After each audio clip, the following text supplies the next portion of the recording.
Jagadish M, and he has been working as an advocate for past 2 decades. I found one important thing. I think 20 years back in Bangalore city, and they started first Toastmasters club entire in India. So that Toastmasters club is Garden City Toastmasters Club. So he was the member there. Still he is the member in that. So having such a great experienced Toastmaster or collaborating with this small baby of sharEvery platform, we are so happy or so fortunate and lucky to have such kind of well-experienced coaches and mentors on this platform. We know everything about these kind of and their talent or their experience, their style of presentation, or everything will be different. So, but we are really fortunate to see those kind of people on these platforms, to associate with them, to collaborate with them, to listen something from them. So the team also really feeling very proud and feeling very happy. He lives in Bangalore from India. He is profession by advocate.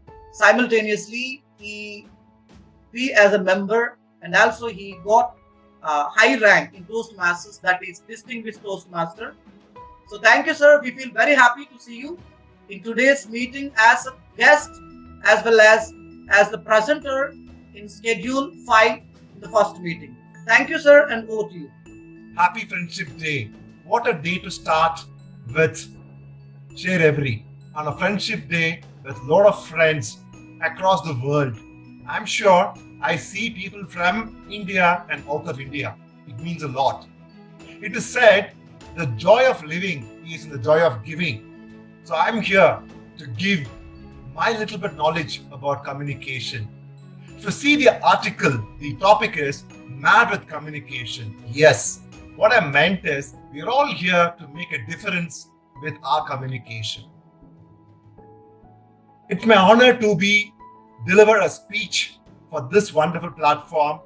I would like to first thank Mr. Ram Babu and his team, and also to my good friend Baba, who introduced me to this wonderful forum called sharEvery.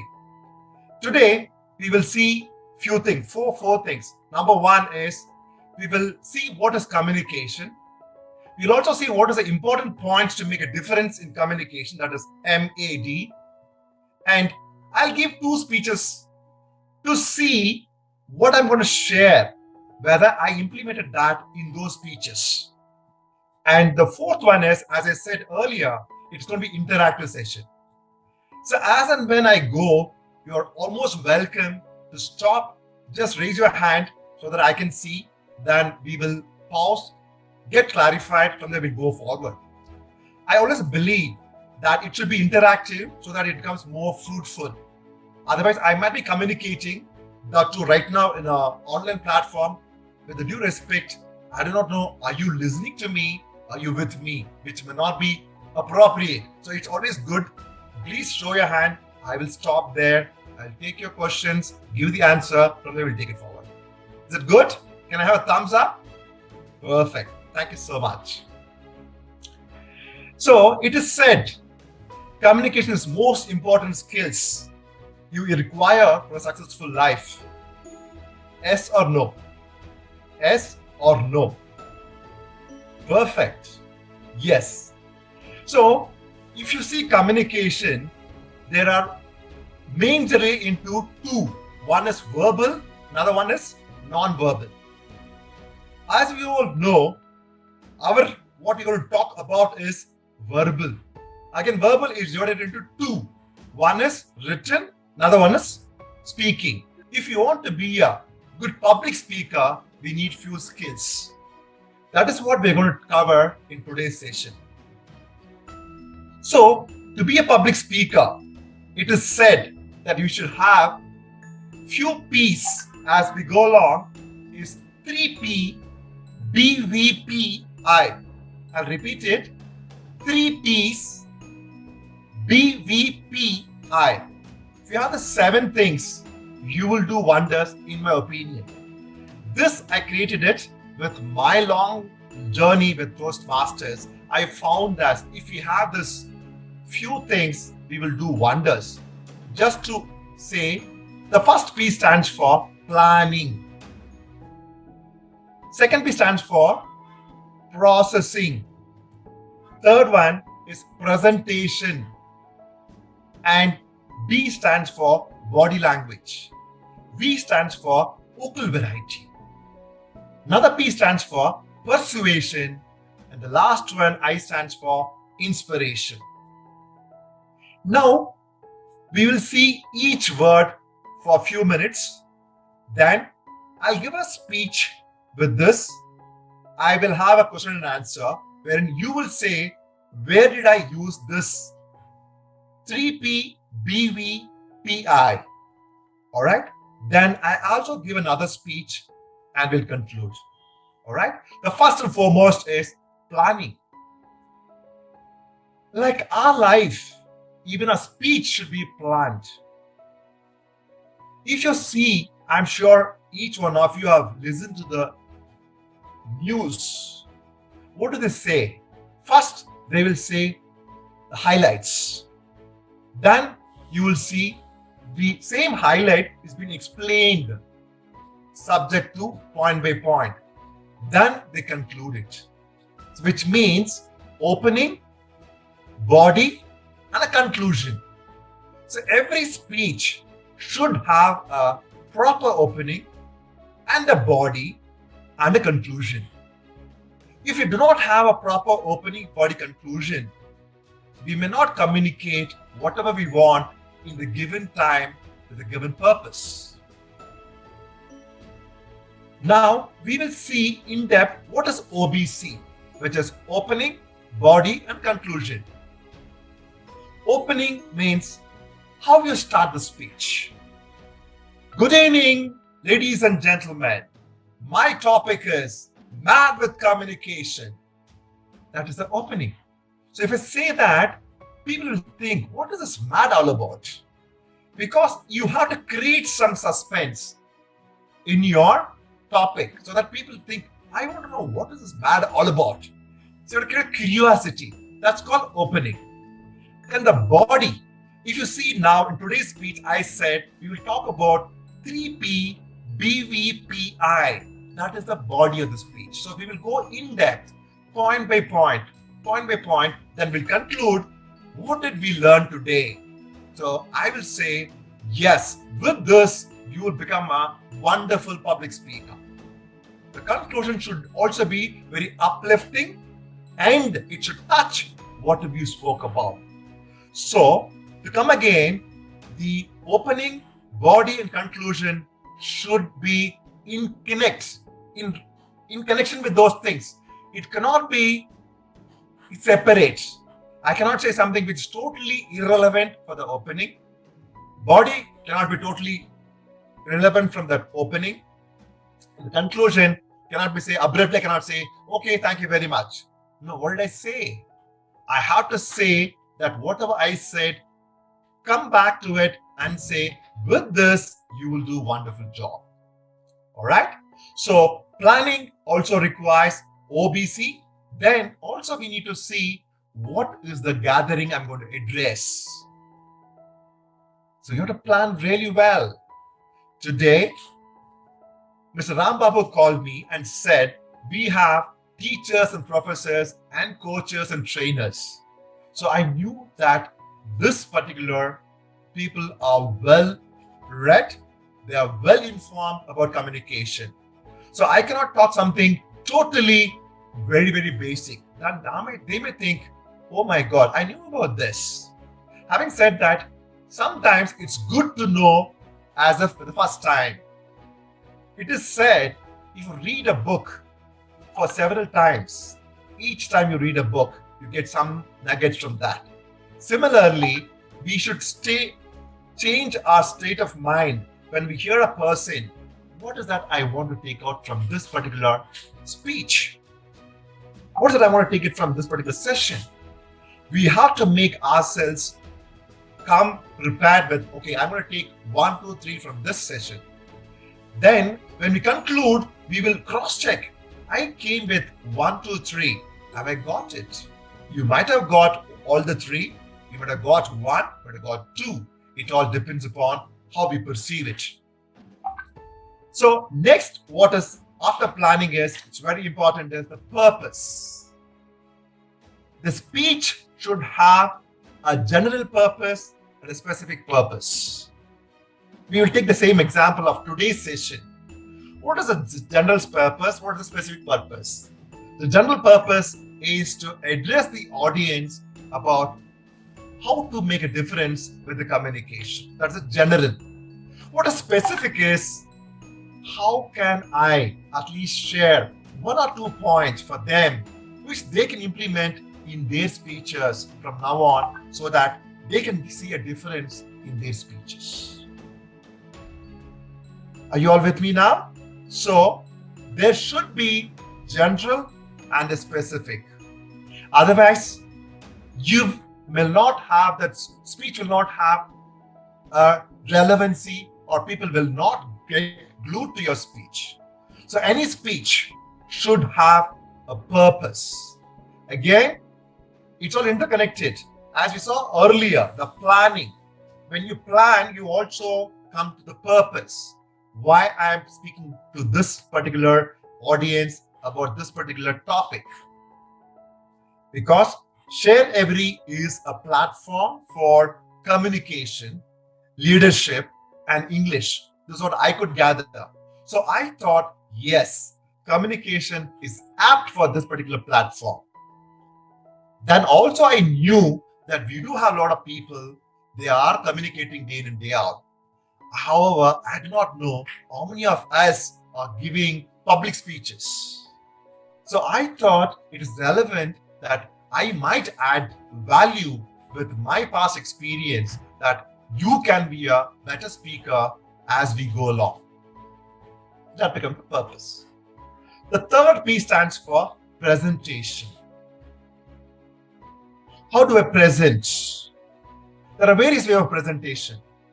A lot of people are comfortable with PPT. There's nothing wrong about it. Yes, you can use PPTs. And you can make cue cards and keep it handy and give a presentations. If it's a bigger gathering, we might make notes, keep it. However, you will just see the pointers and give a speech. So presentation have got various styles. And while presentation, what matters is how you give your presentation. A few things here are that you should not use words which are not used in a daily platform. If I use jargons, people may not get it. When I give a public speaking, as I said, it's public, it is not private. Public is at large. So when I speak, are they getting the meaning what I'm speaking about? If we are a little smarter, we might be smarter by reading a lot of books. We might have wonderful the English language words and all those things. However, try not to use for a public forum. It has to be appropriate, and people at large should be able to get what we are saying it. As long as you're doing it, then you are doing justice for you as a public speaker. Why I'm insisting this is, we see now the younger generation, they are very, very blessed. They have a very good knowledge and good words what they use. Having said that, sometimes, if at all they come to our age group and they address us, we might have to suspect, okay, what is this word all about? Should I have a dictionary? All right, we may have to go and check the dictionary. So do not do that. It has to be very, very appropriate and should be used for everybody. And it should be very, very clear, accurate, without any ambiguity. The words what we use in the public speaking. Now we saw 3 P's. The first P is plan, the second P is purpose, the third P is presentation. Now we go to another word called B, body language. Body language is very, very important for a public speaker. Unfortunately, today I cannot stand and give a speech because I thought if I stand, I'll look very, very small, which we do in Toastmasters. We always say, if you want to give a speech, you have to stand and give. Why we say that? When you stand firm, which confirms that you are a confident speaker. And you use your body language to communicate. It is said that whatever we say, it is whatever we say by words, by voice, and the body language. 70% of the speech is retained by the body language. I'm sure it may be shocking for all of you. It is how I say, the eye expressions, the facial expressions, the hands gestures, that brings the message more clearer to the audience, and it goes into their internal thing, it gets imbibed. If I just say, for example, if I say, very good morning, how are you all doing? Good morning, how are you doing? Can you see the difference here? It's the same thing, but first I say very politely without any gestures. The second time I use my hand and the facial expressions. So body plays a very, very important thing in public speaking. The entire body and that speech. A public speaker lives by the speech, which you will see when I give my speech. It is not like, for example, a classroom where a lecturer, with due respect, I'm not saying bad, the lecturer comes, gives the lecture. Some lecturer comes and they leave the lecture. The students get imbibed to those lecturers who live by those characters. Even in public speaking, you have to live by those characters. I would say the example here could be the actor and actresses, right? Any actor, actresses, they get into the character, they play that. So they don't, for example, I don't know, I'm just taking an example, could be Rajinikanth. He's done many movies, right? Whenever he does one character, he lives in that character. You speak with your experience, then the people get, oh yes, what he's saying is right. It should come from the heart, not from the mind. We have to play with the vocal variety. It should be like a music. If you see any music, it is not monotonous. You will see a rhythm in it. Even in our speech, there should be a rhythm. That rhythm should get the audience attention, and your message should go to the particular person and touch his or her heart. If you see the storytelling, you will see a lot of emotions. If you want to bring emotions in your speech, you have to be really good. If you fail in vocal variety, you can't get the emotions, because emotions are the cornerstone of any story. We bind people with emotions. Sometimes they may not understand the language, but they understand that the other various expressions and the vocal variety plays a vital role in public speaking. Next is persuasion. Any speech, why do I give speeches here? We have to persuade the audience to do something or not to do something or to take some action. I remember I gave one speech on not smoking. When you give a speech, that should persuade the person, yes, what he's saying is right and why he's saying is right, and I should do something because of the speech.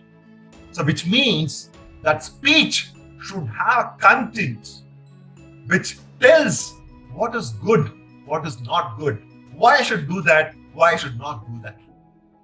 So that is what we are doing, the public speakers. to persuade people to take action. You will see this with due respect with the politicians. They have mastered it. They will say something, you will say, yes, he is my true leader, because they're public speakers. If you do not have persuasion, you will not be a good leader. So if you want to be a good leader, yes, you have to be a persuasive speaker. The last I is inspiration. For sure. We all speak to inspire someone so that he or she takes action. That is what we persuaded. Otherwise, there is no fun on a Sunday evening.